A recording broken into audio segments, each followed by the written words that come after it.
सरकार की ओर से इस बारे में शासनादेश भी जारी कर दिया गया था और जिलाधिकारियों को जाति प्रमाण पत्र जारी करने संबंधी आदेश भी दे दिए गए थे। दूसरी ओर संख्या के आधार पर देखें तो इन 17 अति पिछड़ी जातियों की आबादी कुल आबादी की लगभग 14% है। इन जातियों में निषाद, बिंद, मल्लाह, केवट, कश्यप, बीवर, बाथम, मछुआरा, प्रजापति, राजभर, कहार, कुम्हार, माझी, तुरहा, गौंड इत्यादि हैं और जातियों को अनुसूचित जाति का दर्जा देने के संबंधी कोशिश पिछले काफी समय से चली आ रही थी। मुलायम सिंह के अलावा मायावती ने भी सरकार में रहते हुए ऐसा किया था और अखिलेश यादव के नेतृत्व में पिछली सपा सरकार ने तो मौजूदा सरकार की तरह बाकायदा आदेश भी जारी कर दिया था, लेकिन उच्च न्यायालय ने इस पर रोक लगा दी थी। हालांकि कहा यह भी जा रहा है कि सरकार के इस फैसले से उसे दलित समुदाय की नाराजगी भी झेलनी पड़ सकती है, क्योंकि जो जातियां अनुसूचित जाति में शामिल की जाती उनसे अनुसूचित जाति के लोगों का ही नुकसान था, क्योंकि यह आरक्षण मौजूदा सीमा में ही दिया जाना था। ऐसे में सवाल यह है कि आखिर 17 जातियों का अब आगे क्या होगा।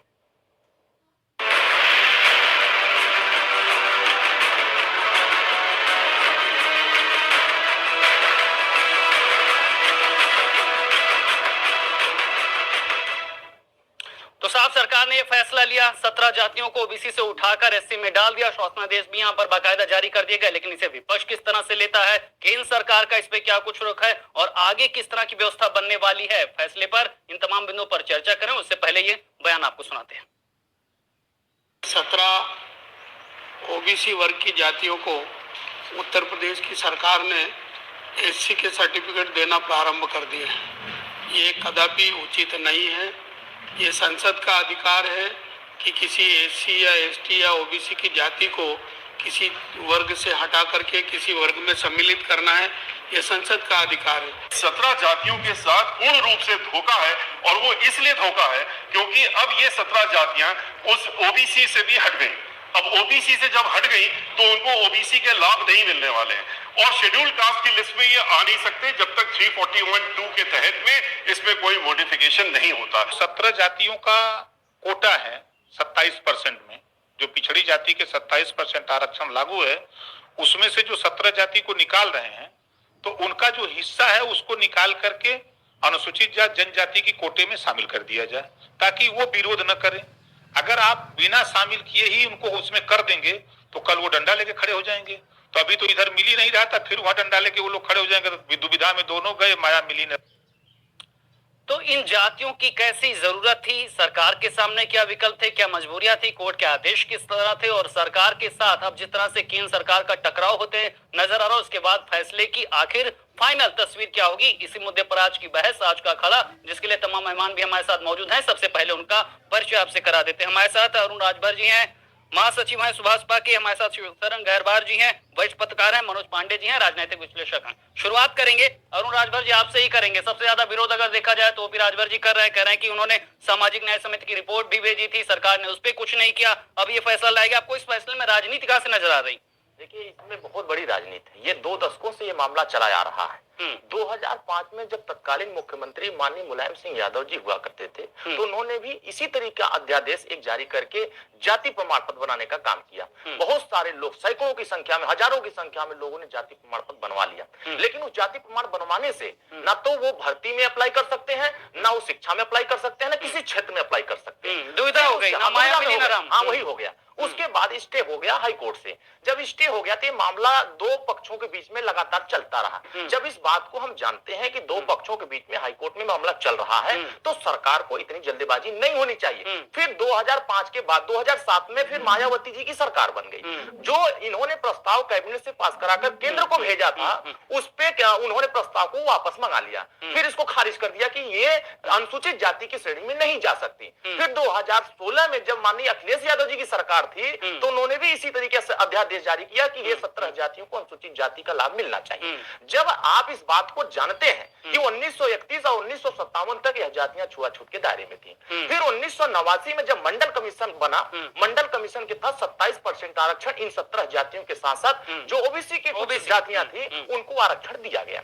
जब हमको 27% आरक्षण 1989 से ही मिल रहा है, अगर उसमें कुछ मजबूत जातियां कब्जा जमाई हुई है, उसी चीज को लेकर के हमारे हमारे राष्ट्रीय अध्यक्ष माननीय ओम प्रकाश राजभर और भारतीय समाज पार्टी के कार्यकर्ता जमीन से लेकर के सदन तक इस बात पर साहब सरकार तो करेगी, कोर्ट के आदेश थे उन्होंने उसका पालन किया है, क्योंकि उनकी भाई नीति निर्देशक तत्व के तहत सरकार की जिम्मेदारी होती है कि हर वर्ग का ख्याल रखे। पहले की सरकार भी नहीं कर पाई थी, तो सरकार ने पहल तो की ना साहब। सरकार की मंशा नहीं है, सरकार ने नहीं पहल किया है। आप इसको बहुत अध्ययन करिए, सरकार ने कोई पहल नहीं किया है। सरकार ने सिर्फ हाई कोर्ट के फैसले को निर्देश जो दिया, हाई कोर्ट ने जो निर्देशित किया है उसी का पालन किया है। सरकार की मंशा नहीं है कि इन जातियों को 17 जाति मजबूरी थी सरकार की। सरकार को मजबूरी नहीं, ये जो 12 उपचुनाव होने जा रहे हैं, सरकार को ऐसा लगा कि देश में हम मोदी जी के नाम पर हमने वोट ले लिया, अब तो प्रदेश का चुनाव होगा या योगी जी के चेहरे पर हमको वोट लेना है, तो फिर जिन जिन क्षेत्रों में वोट लेना है इन क्षेत्रों में इनकी संख्या ज्यादा है। लेकिन हकीकत बात यह है, जब सामाजिक न्याय समिति की रिपोर्ट माननीय मुख्यमंत्री जी के पास 8 महीने से पड़ी हुई है,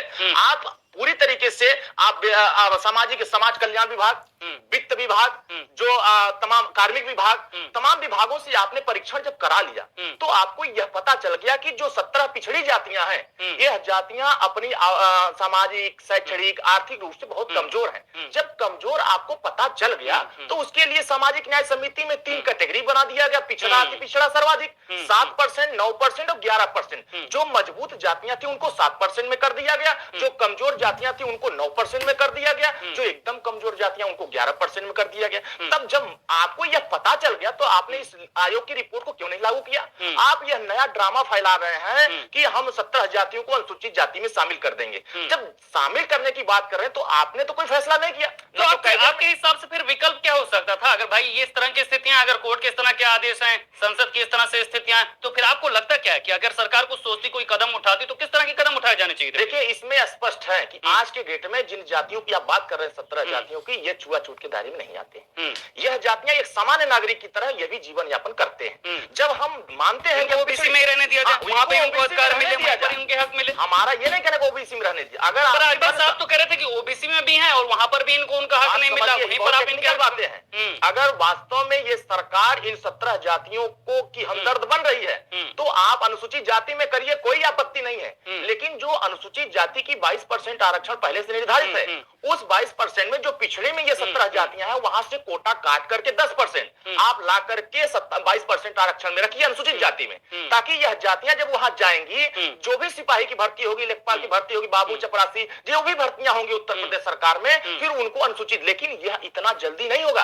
आप पहले तो प्रस्ताव लाते कैबिनेट में, प्रस्ताव लाकर केंद्र को भेजते। प्रोसेस था, एक प्रोसेस होना चाहिए था, संवैधानिक प्रोसेस फॉलो नहीं किया। एक बात हमारी होना चाहिए, जब ये संवैधानिक प्रक्रियाएं थी तो आप कैबिनेट ला करके केंद्र को भेजते, आप SC ST आयोग से आप सहमति लेते, RGI से सहमति लेते, फिर लोकसभा और राज्यसभा में बहस करा करके आप राष्ट्रपति जी की मोहर लगा देते। किसी समाज को कोई आपत्ति नहीं होती, ये समाज अपने आप आपत्तियां हैं, उसके बाद इनको लाभ मिलता। अब तो यहाँ भी अनुसूचित में भी नहीं रह गए, अब ये पिछड़े में भी नहीं रह गए। सरकार की जैसी मंशा है, अब ये अनुसूचित में भी नहीं रह पाए, अब पिछड़े में भी नहीं रह पाए, तो सामान्य में चले गए। तो सरकार यह बतावे कि जो भर्ती निकाली हुई है विभिन्न विभागों में, अब क्या जाति प्रमाण पत्र बनाने से इन जाति के लोग किसमें फार्म भरे, किसमें नौकरी करने के लिए अप्लाई करें? अब तो वो भी गया, दुविधा में दोनों गए, माया मिलन राम। मनोज पांडे जी अपने भाई लूटने में परेशान। अरुण जी आपकी बात आ गई। मनोज पांडे जी, अगर आपको लगता है इस तरह की स्थितियां थी, बाय प्रोसेस होना चाहिए, तो फिर सरकार ने इतनी जल्दबाजी क्यों दिखाई? और फैसले के पीछे आपको क्या लगता है, किस तरह की स्थितियां रही होंगी? सरकार पर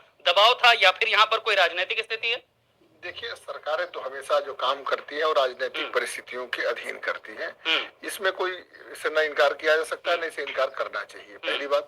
दूसरी बात कि कोई भी सरकार होती है तो हर सरकार ये सोचती है कि भाई उसको राजनीतिक लाभ क्या करने से मिलेगा। हमें लगता है कि जो वर्तमान सरकार ने जो भी किया, अच्छा, जो सरकार, जो पार्टी ये कह रही हो कि लोकसभा चुनाव में हमने नैरेटिव चेंज कर दिया, जाति के समीकरण तोड़ने, आपको लगता है उपचुनाव आते आते वही सरकार फिर उसी ट्रैक पर वापस आ गई? उसे लगा कि सपा बसपा अलग अलग लड़ेंगे तो जाति के समीकरण साधना है और इसीलिए इस फैसले को लागू कर दिया। देखिए, राजनीतिक रूप से अगर आप देखें, वोटों के गणित से देखें तो पार्लियामेंट के इलेक्शन से पहले भी ऐसा दिख रहा था, पार्लियामेंट के इलेक्शन के बाद हालांकि सपा